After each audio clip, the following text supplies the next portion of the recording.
Sure, they're not going to the playoffs and the Stars are a very good team, but the Kraken still fought hard to come back in the third period and end up taking this game. Or that's what I would be saying if the Kraken were anything like last year's team and were better at hitting the inside of the net than the red part around the outside. But instead, it's this year's team, and it turns out they can't find the inside of the net to save their lives. So, well, what's cracking, everybody, and welcome back to Kraken R&R, where the Seattle Kraken lose 3-1 to the Dallas Stars. And they really did fight pretty hard in this game and stayed in it with a very good Dallas Stars team, a better team than the one that went to the Western Conference Final last year after defeating the Kraken in 7 games in the second round. And Kraken took them all the way last season. But in the end, it just came down to the Stars are much better at finding the back of the net. Meanwhile, the Kraken made a couple mistakes that end up costing them to find themselves down 2 going into the third. And then in the third, they really did fight hard to try to come back. And honestly, if it was last year's team and they had anywhere near the fortune of bounces and stuff like that last year's team did have, they might have been able to tie this one at the very least and send it to overtime. Instead, they hit a number of posts or crossbars and only end up getting the 1 goal out of it. With all that said, though, and we'll get into a little bit more details with a game recap here in just a second, I did want to mention that this is going to be a pretty quick video, probably the quickest R&R I've ever done, with the Kraken playing a second back-to-back day game here at 10 o'clock Pacific time in St. Louis. I don't think they've ever played back-to-back day games, so this is a bit of a weird one. And with this video coming out, since I have to record it at night, it's a little bit tricky to record during the day with kids napping or playing in the house. So I have to record it at night, which means it does come out to the next morning. And by the time this video gets out, the Kraken are going to be playing in about an hour's time. And by the time you watch this, they might already be playing that game. So yeah, we'll get through this one pretty quick. As far as the lineup's concerned, Grubauer's back in net, as they maybe will go back and forth with Grubauer and Decord if Decord's feeling better from whatever minor injury that was. Grubauer's been playing pretty good here at the end of the season. But even outside of the goaltending, they also put back in a lot of the guys that we were used to for most of the season, as all the Coachella Valley guys go back to the Firebirds to get ready for that playoff run, especially with guys like Shane Wright and Ryan Winterton coming up on their 9th and 10th game, with the 10th game meaning that they burn a year of the ELC. And with them going on this last road trip, it really made the most sense to just send them back to Coachella Valley after having played 8 games each this season with the Kraken. And obviously Logan Morrison goes with them. Riker Evans, since he's already played a good chunk of games, is staying with the Kraken through the end of the season. Then he too will go join the Firebirds for that playoff run, since he's technically eligible, having started the season with them. And they did that whole paper transaction for a couple of hours where he was technically with the Firebirds at the trade deadline to have the technicality of him being allowed to play with them for the playoff run. Anyway, with all that said, guys like Kyler Yamamoto and Tomas Tatar are back in the lineup for the Kraken, and well, Yamamoto is the one Kraken that ends up scoring in this game, so he at least came back and made a difference in this game. And actually, for that matter, Tatar ends up getting the primary assist on that Yamamoto goal, so the two of them combined to be the only ones that end up scoring in this game for the Kraken and have that at least preventing the shutout at the very least for the second straight game against the Stars.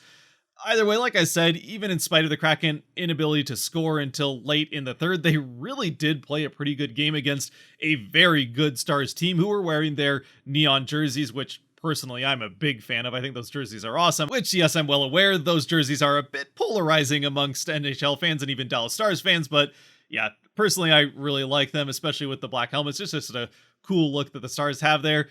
The Kraken, as far as the game is concerned, though, as we get into the first period, really do control the pace of play for the majority of the first period. I would say they outplayed the Stars for the majority of that first frame, and they get the one power play that they at least look somewhat competent on.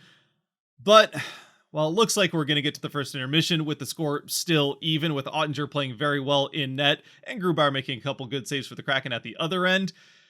Unfortunately, the Stars find a way in the final few seconds as they come into the offensive end with just about 10 seconds left. So I think at this point, the Kraken are pretty much just expecting that they maybe fire one meaningless shot at the net. Grubauer makes the easy save and we get to the intermission. So they kind of allow the Stars to pass the puck a couple times, fire off that shot, and it gets deflected on its way to the net and perfectly into the far side. Grubauer with that deflection, not much of a chance. He just has to hope it hits him. It doesn't. Goes perfectly into the far side and gives the Stars the 1-0 lead with just over 1 second, I think, was left on the clock after this goal goes in. Which, even aside from that being a bit emblematic of large chunks of this Kraken season, that has to be deflating to play that good of a period against that good of a team that still has an outside chance at winning the President's Trophy, and with this win clinched the win of the Central Division, so they'll face a wildcard team, very likely the Vegas Golden Knights, so that should be a fun series, a rematch of the Western Conference Finals in the first round this year.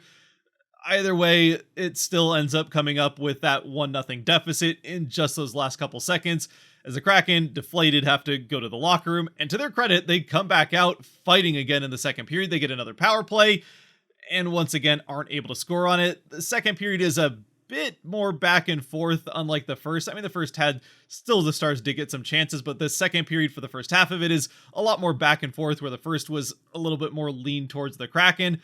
Still, they aren't able to get anything out of it, and then in the back half of the second, the Stars really start to lay it on. And I really don't even know if it's anything in particular the Kraken were doing wrong necessarily. It's just that the Stars were playing very good hockey, not giving the Kraken much at that end of the ice. And anything they did get down to that end of the ice, they immediately turned back the other way for a rush chance and spent a good amount of time in the offensive end. Fortunately, Philip Grubauer, like I said, playing fantastic once again, made a couple of incredible saves to keep the Stars off of the scoreboard right up until in the final couple minutes. The Kraken end up sending the Stars to their first power play of the game, and then on that power play, Brandon Tanev gets a bit of it's not really a breakaway, it's kind of a one-on-one chance as he powers his way towards the net shorthanded and gets a little bit too carried away with powering his way towards the net as he ends up going right into Ottinger. Ottinger makes the save, but it wouldn't have mattered anyway, as Tanev clearly hits Ottinger without being pushed into him. It's goaltender interference. That sends the Stars to a 5-on-3, which it takes them about 30 seconds into that 5-on-3 to find the back of the net. It's just way too good of a team offensively to give them a two-man advantage. They're able to walk the Kraken down towards the net, and then it's Jason Robertson, who has all the time in the world, obviously, with having two extra guys on the ice, to pick his spot, take his shot, and I mean, there's not much Grubauer can do other than throw his glove towards it and hope for the best. Robertson puts it in the perfect spot in the top corner to give the Stars the 2-0 lead once again in the final minute of a period. I suppose at the very least, the Kraken are able to kill off the rest of the Tanev power play to get through the last 30 seconds of the second period, which the Stars do get a couple more chances on net with that remaining power play. They don't end up in the net, so the Kraken at least get to the second intermission with just a 2-goal deficit, even if they did give up both of those goals again in the final minutes of each of the periods. And if they'd just been able to close those out, then you're looking at a still tied game. Of course, like I said, the 5-on-3, it seemed like that was an inevitable goal, regardless of where in the period it happened. But you know what? Again, through all of it, the Kraken not only being down 2 goals against a very good team going into a third period, and also being the only team this season in the NHL that doesn't have a multi-goal third period comeback to win a game, which, yes, even the San Jose Sharks and Chicago Blackhawks and even Anaheim Ducks have such wins. The Kraken, the only team not to come back from multi-goals in the third period to end up winning a game.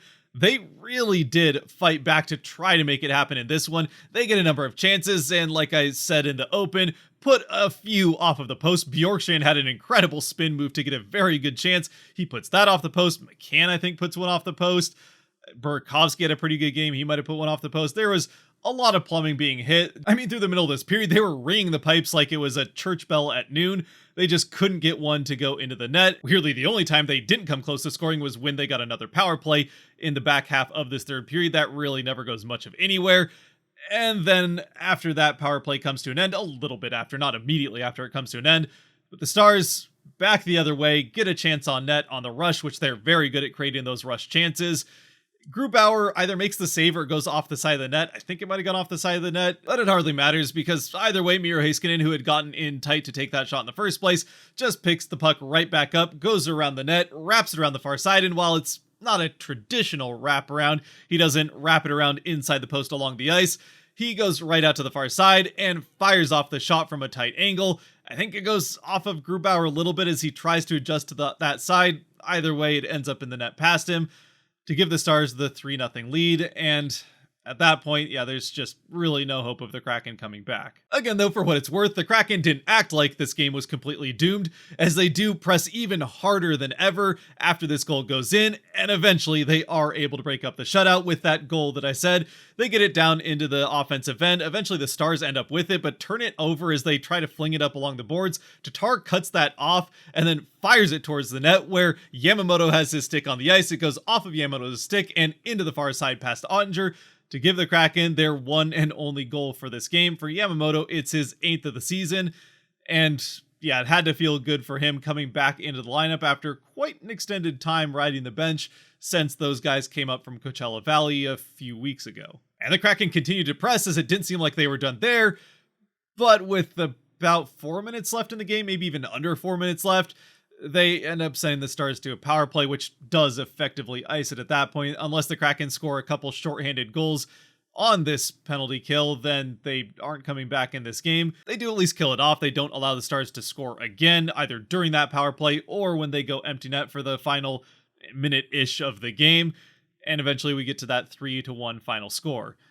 Again, there's really not much more to take away from this game. It was fun, if nothing else, to see Yamamoto get at least one more goal for the Kraken and do it in the game that he comes back. So hopefully, while I don't really see him staying around next year, it is enough that he can get picked up by another team in free agency. I'd like to see him have another chance somewhere else, even if it's not going to be in Seattle. Tatar, it's hard to say. We can go over that in the offseason.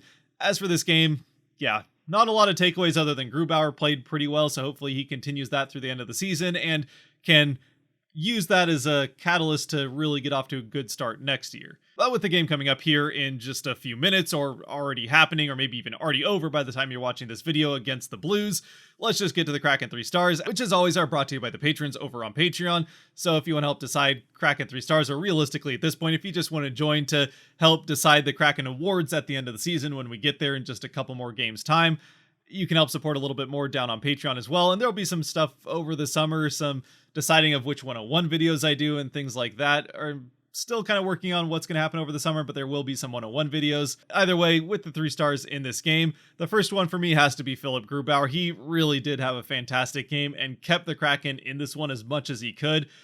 The first goal, like I said, it's a nice tip on the way in, and yeah, not much a goaltender can do about that other than hope it hits him. It didn't.